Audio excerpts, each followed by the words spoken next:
Sportcast. Ես Դավիթ Աղաբեկյանն եմ, Sportcast-ի հյուրն է այսօր Հայաստանի ազգային հավաքականի նախկին ֆուտբոլիստ, մարզիչ Արթուր Ոսկանյանը։ Արթուր, շնորհակալ եմ հրավերս եւս մեկ անգամ ընդունելու համար։ Բարև ձեզ, շնորհակալություն։ Խոսելու ենք Չեմպիոնների լիգայից, լիգայի փուլը ավարտվեց, հիմա այսպես անցումային փլեյօֆի խաղերն են լինելու, առաջի ութնյակը, մի խոսքով արդեն սկսվում է փլեյօֆը, վիճակահանությունն էլ արդեն նախնական եղել է այսպես կոչված այդ անցումային փլեյօֆի, կխոսենք նաև Նոայի հնարավորություններից իր կոնֆերենցիաների լիգայի անցումային փուլում, մենք գիտենք մրցակիցը ով է, Նոան նախապատրաստվում է այդ դիմակայությանը եւ կխոսենք նաեւ Հայաստանի ֆուտզալի հավաքականի մրցելույթների մասին Եվրոպայի առաջնության ընթացքում եւ սկսենք դրանից Հայաստանի համար սա իհարկե մեծ հաջողություն էր, որ ֆուտզալի հավաքականը առաջին անգամ ոչ թե ընտրական փուլը անցավ, այլ եզրափակիչ փուլին մասնակցեց եւ մասնակցությունը բավական, ասեմ,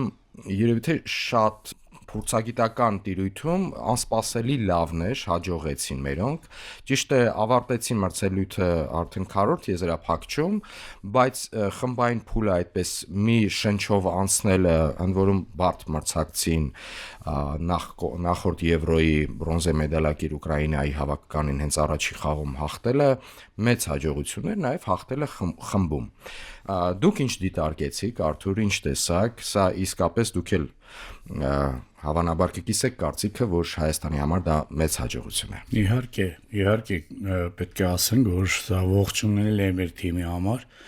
որովհետև հենց առաջի խաղում Ուկրաինայի հետ խաղում ցույց տվեցին, որ նրանք իսկապես եկել են, ինչպես Ռուբեն Նազարեթյանը ասեց, նրանք չեն եկել ուղղակի մասնակցելու, հենց ցույց տվեցին, որ եկել են պայքարելու, հաղթելու։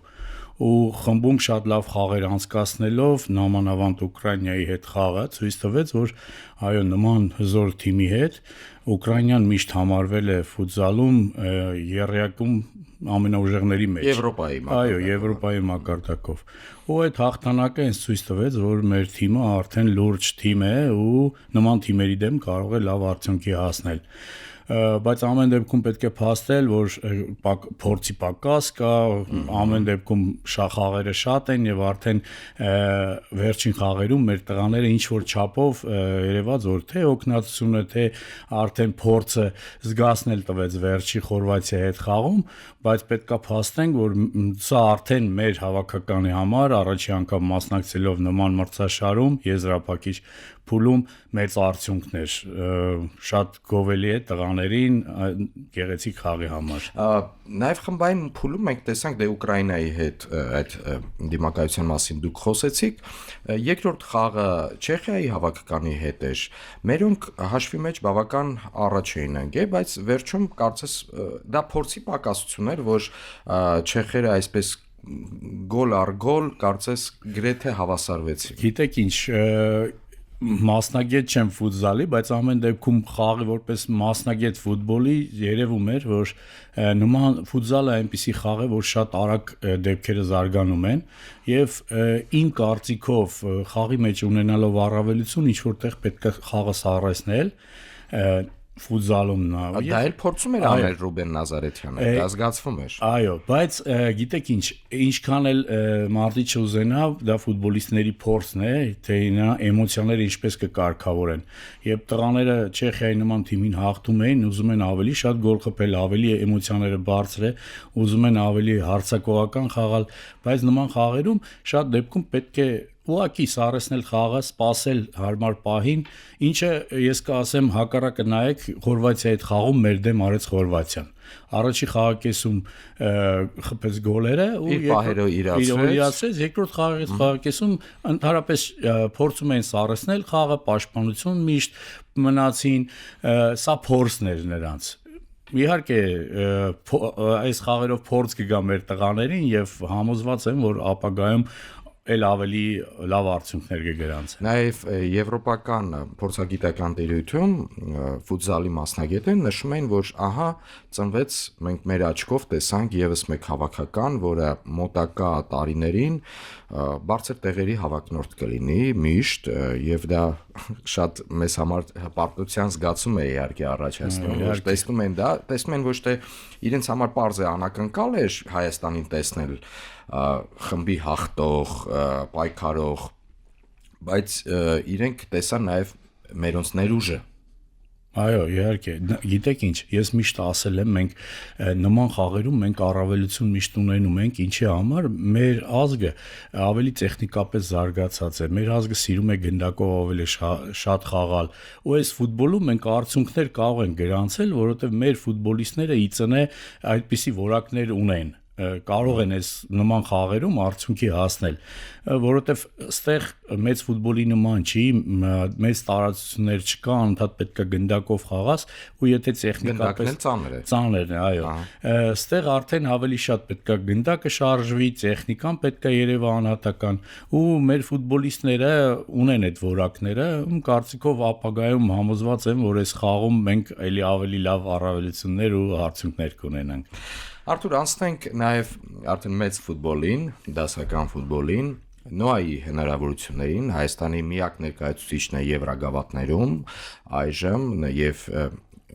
մենք իհարկե հպարտությամբ ենք ասում, որ միակ ներկայացուցիչն է, որ Եվրագավաթային գարնանային փուլում է արդեն ներկայացված, անցումային փուլում վիճականությամբ մեր թիմին Հայաստանը ներկայացնող Նոային գործող չեմպիոնին բաժին ընկավ Նիդերլանդների չասեմ, ամեն դեպքում պատմականորեն շատ տիտղոսակիր ակումբ չէ AZ Alkmaar-ը, բայց այսպես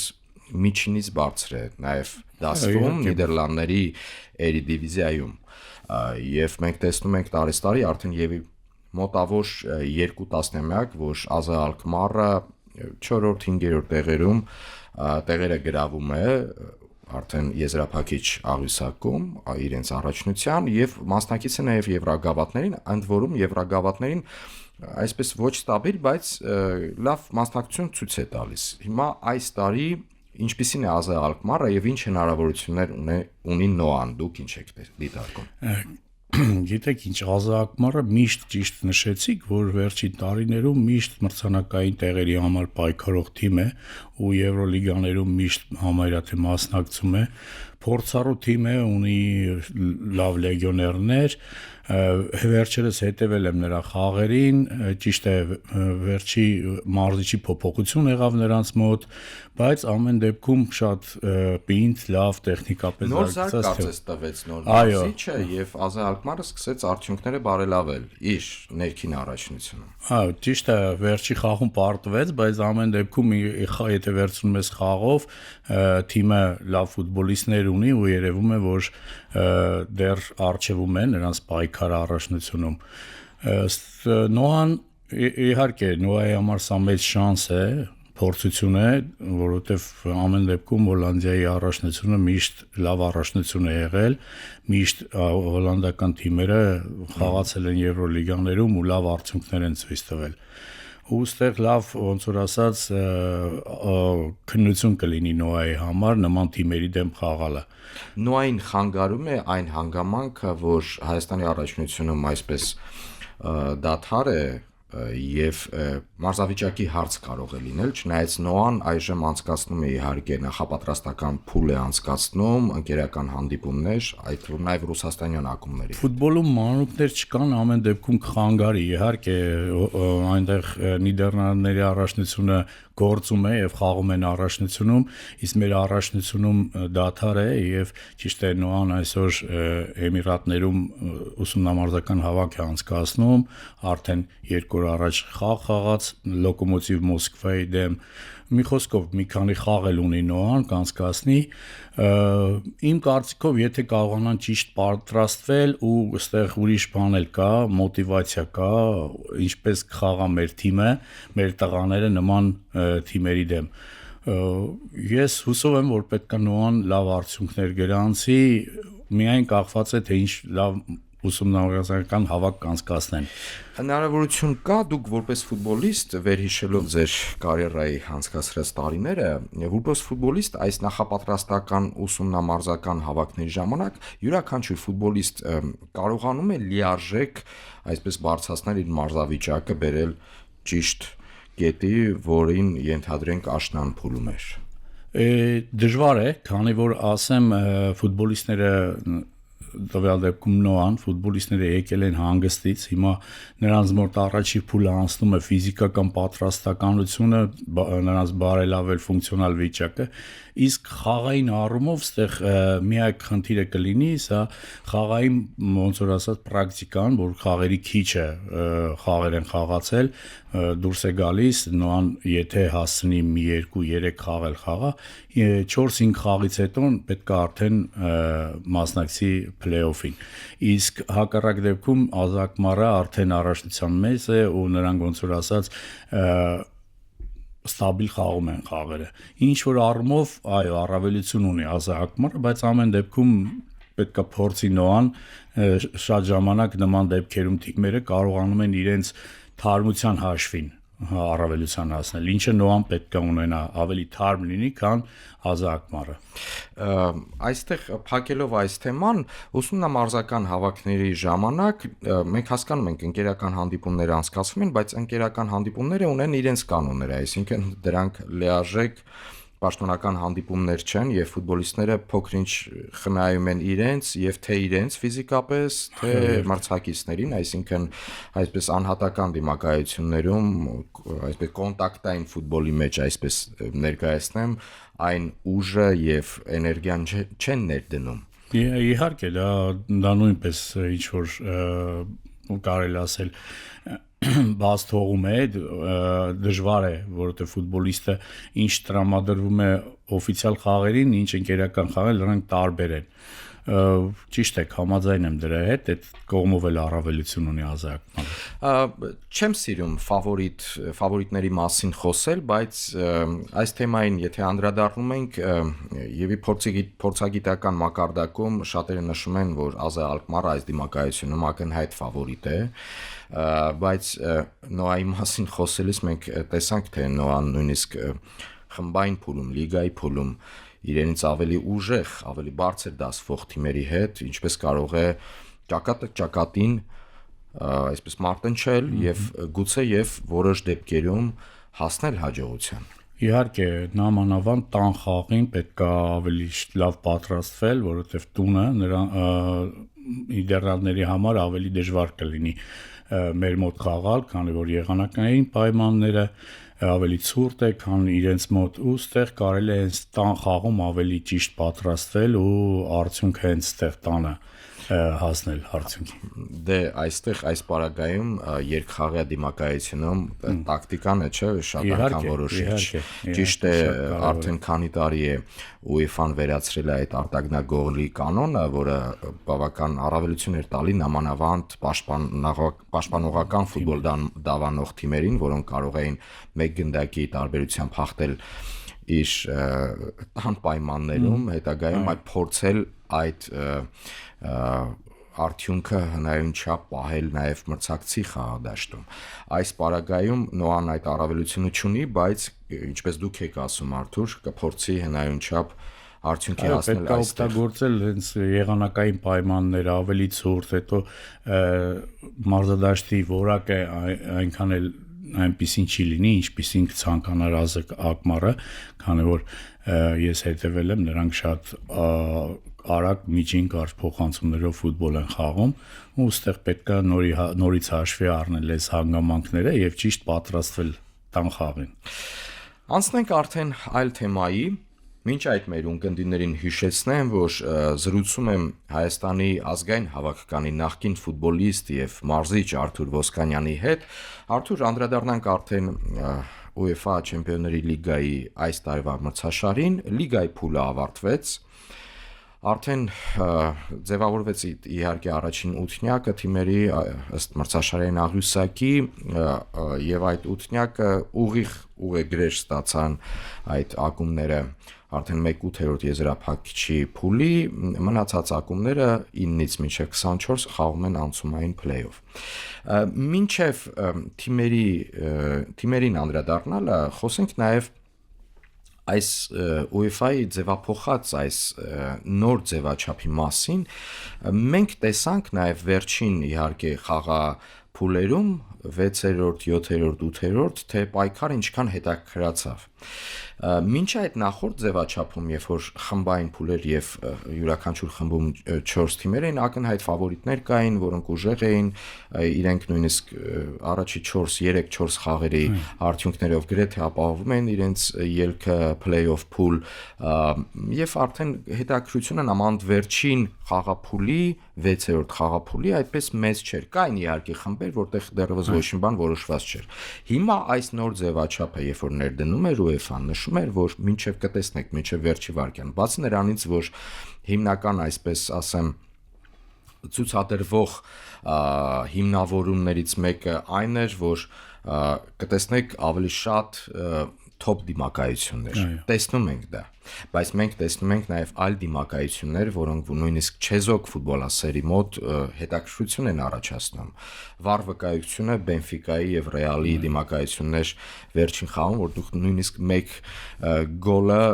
որոշիչ դարձավ պորտուգալական թիմի համար։ Հիմա այս ձևաչափի մասին խոսելիս ձեզ համար գոհացնում է այս ձևաչափը, թե ոչ։ Իմ կարծիքով շատ լավ ձևաչափ էր, որ UEFA-ն կարողացավ ներառել, ինքը շատ գիտեք ինձ դիտարժան է լինում, որ խաղը թիմերը անցկացնելով այսօր ժամանակին անցկացնում էին 3 թիմերի հետ խաղ, տանը դուրս է, իսկ հիմա համ խաղերն են շատացել, համ էլ թիմերն են շատացել, այսինքն մի թիմը այսօր անցկացնում է 7 թիմի դեմ խաղ։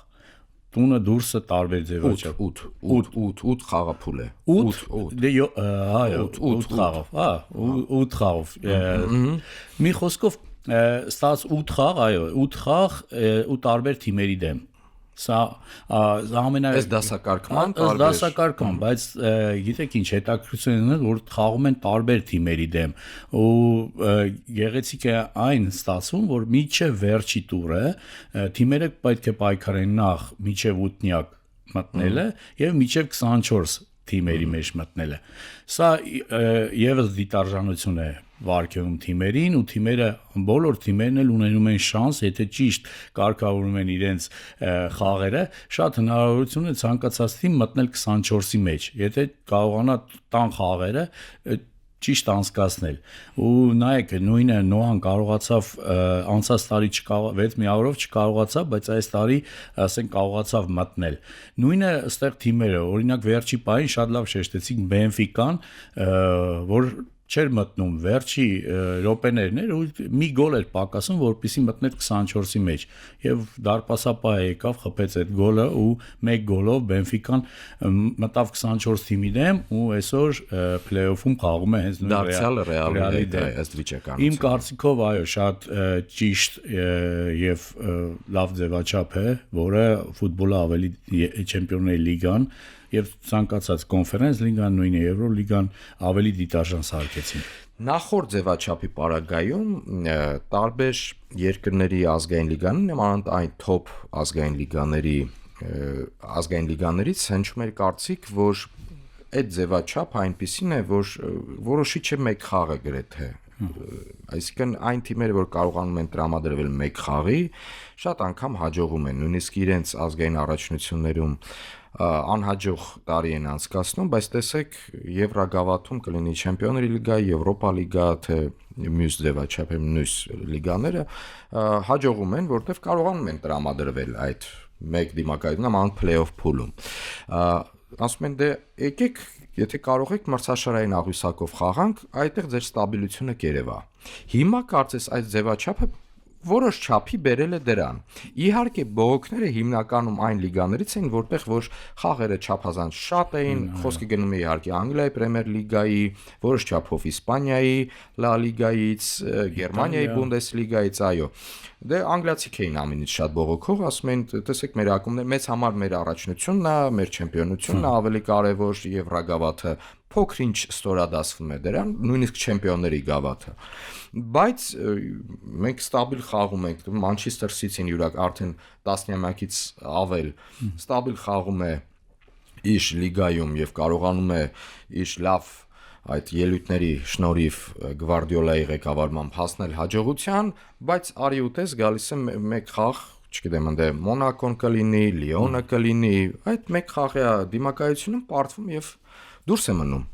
Ինձ թվում է UEFA-ն ընտրեց ոսկե միջինը, որ Դե play-off-ը մնացել է։ Այո, play-off-ը ամեն դեպքում կա, բայց ոսկե միջին է ընտրել ու հիմա հենց անգլիական թիմերը պետք է շեշտենք, որ 8 առաջի 8 տեղը գրաված թիմից 5-ը անգլիական թիմեր են։ Սա արդեն ցույց է տալիս, որ անգլիական թիմերը լավ արդյունքներ են գրանցել։ Ստաբիլություն որոշակի կա, իհարկե։ Իմ կարծիքով այո, UEFA-ն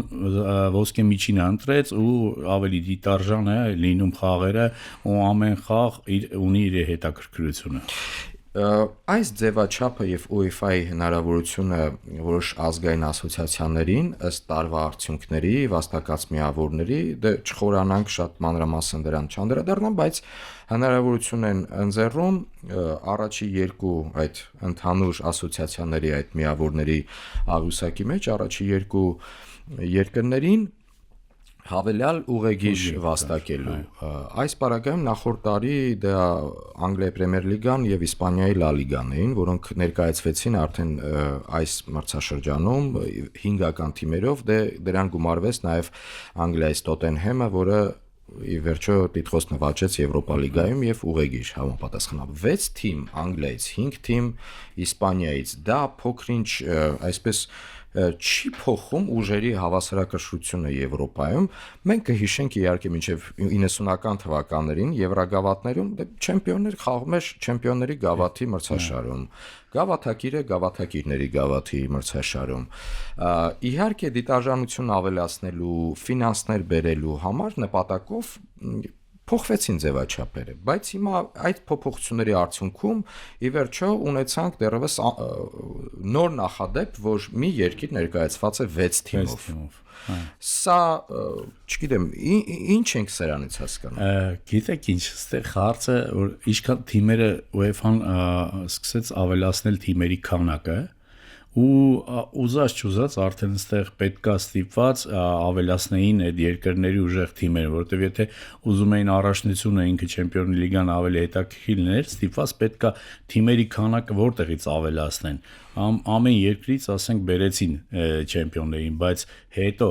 ստիպված արդեն քանակը ավելացավ, ստիպված պետքա բերեին արդեն այդ երկրների ավելի ուժեղ թիմերին, որպեսզի հետաքրքրությունը ավելի մեծանար։ Չեք կարծում, որ սա նաև այլընտրանք էր Սուպերլիգայի գաղափարին։ Այո, իհարկե։ Ահա, ստացեք ձեր Սուպերլիգա։ Իմ կարծիքով շատ ճիշտ ասեցիք, հենց UEFA-ն սա ավելի ստեղծեց Սուպերլիգային, ոնց որ փոխարինող։ Դուք ուզում եք Սուպերլիգա, խնդրեմ ձեզ Սուպերլիգա,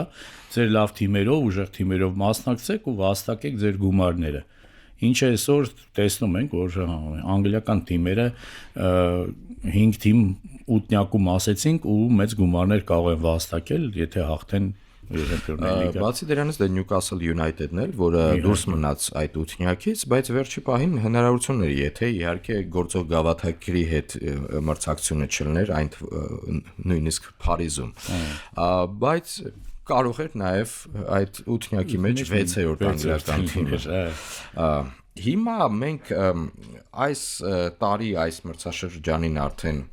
այսպես մանրակրկիտ նայելով մենք ինչ ենք տեսնում։ Տեսնում ենք, որ Իսպանիայի թիմերը փոքրինչ չհաջողեցին, դե երկու թիմեր այսպես նույնիսկ անցումային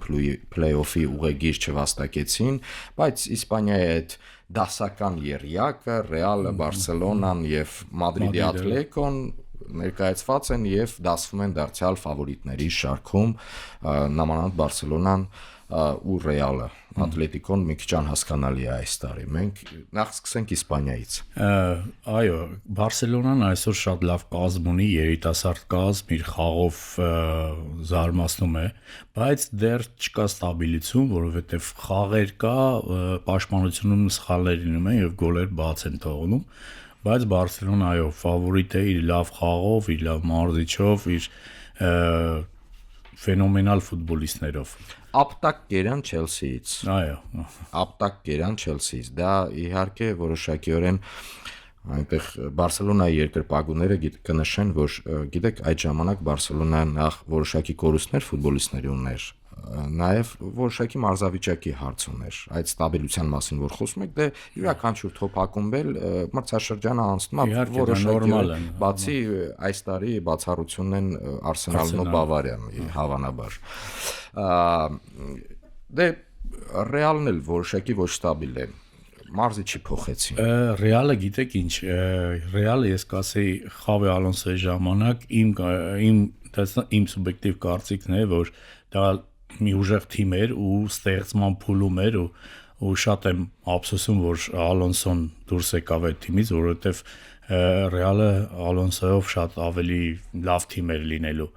Դա հեղինակությունների պայքար էր։ Դուք որպես ֆուտբոլիստ ինչ եք ենթադրում, թե ինչ էր կատարվում Այո, իհարկե, գիտեք ինչ, այստեղ այս սխալը շատ թիմերում է լինում, երբ կա նախագահ, որը այդ թիմում չի կարողանում ճիշտ գործել։ Պերեսը վատ է գործում։ Իմ կարծիքով տվյալ դեպքում Ալոնսոյի հանդեպ այդպես պետք է ընտրվի կամ ֆուտբոլիստ կամ մարզիչ։ Այստեղ առաջնային պետք է Պերեսը իրան այնպես ցույց տար, որ առաջնային է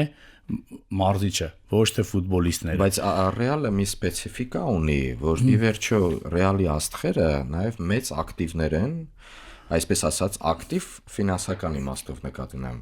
Այդպես Grand ակումբի համար Այսինքն դրանց շնորհիվ, իրենց շնորհիվ Ռեալ ակումբը նաև մեծ ֆինանսական միջոցներ է կարողանում ներգրավել հովանավորներից, սպոնսորներից։ Այո, համաձայն եմ, բայց համար, այսինքն նույնիսկ կարտ բլանշ է տրված, տպավորությունը այդպեսին է։ Գիտեք ինչ, էլի նույնը կարող էին անել, ես չեմ ասում այդ ֆուտբոլիստներին հանեին կամ, բայց պետքա այնպես արվեր, որ ֆուտբոլիստներն է հասկանան, ինչքան էլ դուք աստղ եք, բայց մարզիչը եթե ինչ-որ մի բան որոշում է, վերջ, նրա որոշումն է, ոչ թե եթե դուք ինչ-որ երկուսով մի բան ցանկանում եք, տենց է լինում։ Եթե ես նորինակը բերեմ, ժամանակին եւ Դել Բոսկեն Ռեալի մարզիչ էր, ընդ աստղաբույլ էր Ռեալում։ Գալակտիկոս էր կոչվում այդ թիմը։ Բայց դրանից հետո նույն այդ աստղերը սկսեցին պարտվել, խաղերը չէր ստացվում, այստեղ մարզիչի դերը շատ մեծ էր, որ ինչպես կաշխատի աստղերի հետ, ուստի նայեք նախագահի դերը նույնպես կամ այստեղ ավելի շատ նախագահան պետք է չխառնվի, այլ սպորտային տնօրենը մարզիչի հետ այդ հարցերը լուծվեն, որովհետև թիմում պետք է չլինի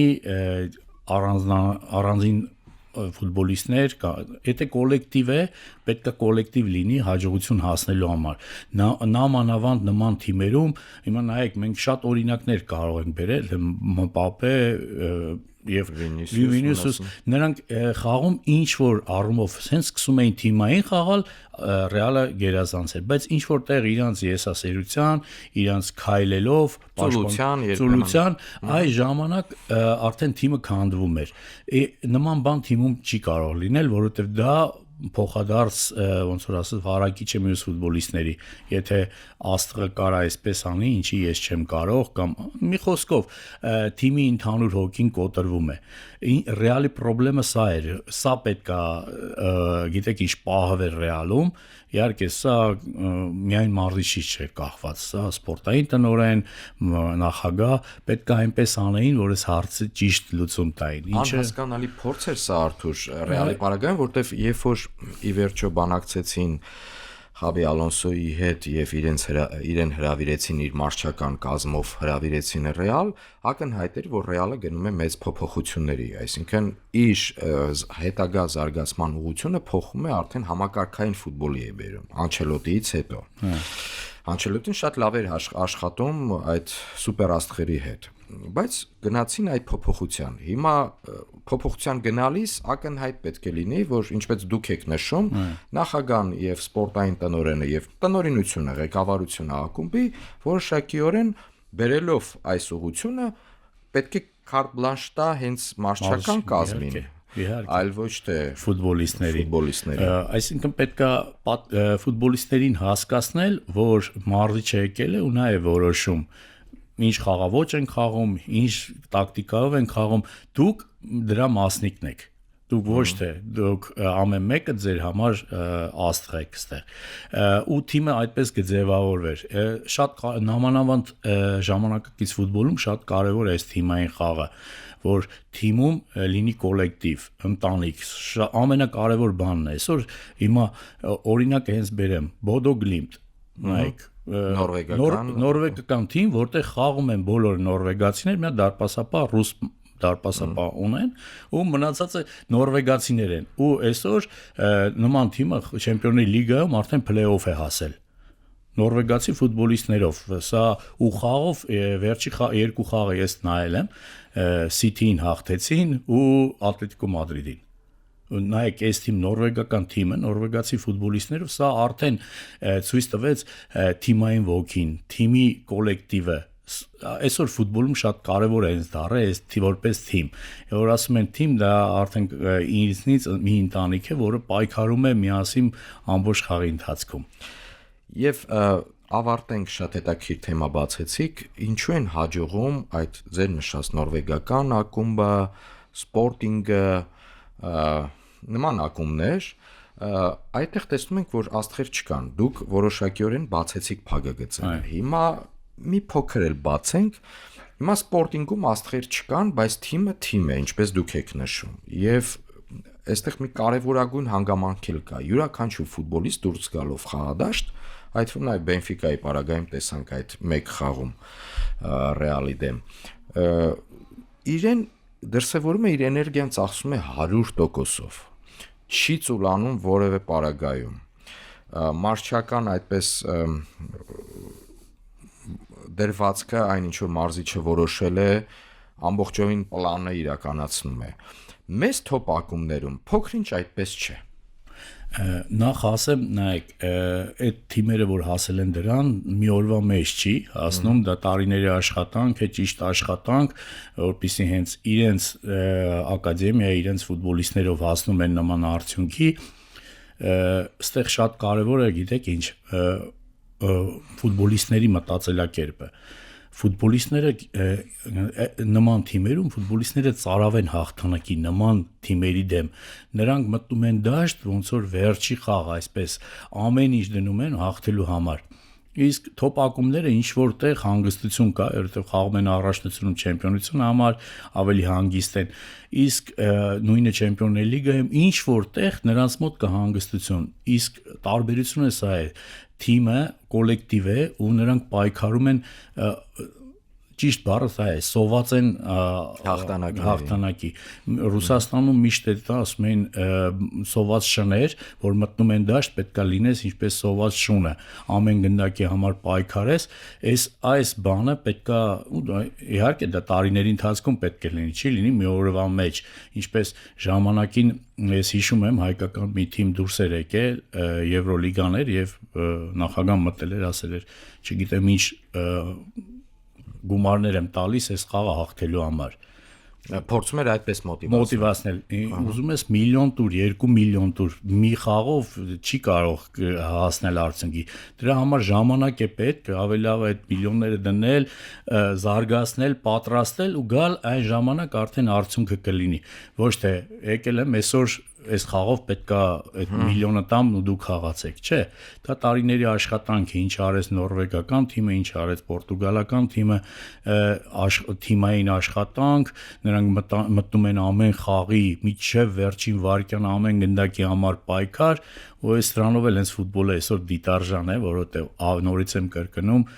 ժամանակակից ֆուտբոլը դարձել ավելի թիմային ավելի արդեն թիմային խաղ է անհատները կամաց այդտենց չեն երևում այդ տաղանդները ավելի քիչ են բայց ավելի շատ թիմային ֆուտբոլն է ու արդյունքը այդ երկու թիմերի առաջընթացը հենց առաջնային դա է թիմային խաղը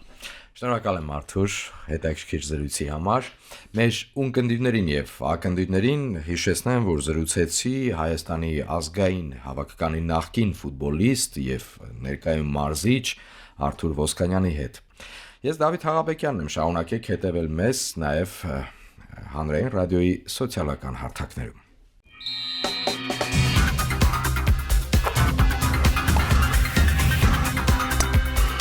Sportcast